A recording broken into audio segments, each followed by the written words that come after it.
আজ ফ্লিপকার্ট থেকে এক বিশাল বড় বাক্সে ডেলিভারি এসছে, সেটা কিনে এসছে টোটোতে করে। আমি তো আবার টোটোতে করে কখনো ডেলিভারি আসিনি, তো মা সেটাকে খুব আনন্দ সহকারে ঘরে নিয়ে আসলো। এটা মামায়ের দিদির এর তরফ থেকে আমার মামামের জন্য গিফট, বাথটাব।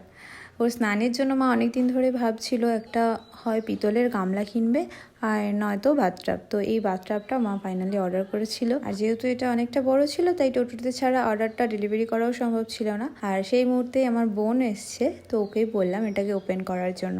অনেকদিন ধরে ওকে একটা প্লাস্টিকের গামলায় স্নান করানো হয়, যেটা মা স্নান করে তৃপ্তি পায় না, কারণ মা মনে করে যে একটা ভালো পিতলের গামলা হলে খুব ভালো হয়।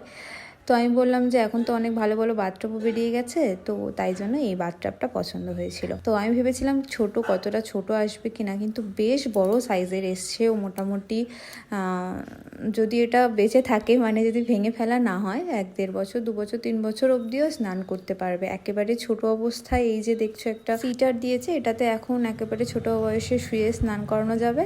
তারপরে এটাকে উঠিয়ে দিয়ে এমনি নর্মালি টাবের মধ্যে বসেও স্নান করা যাবে।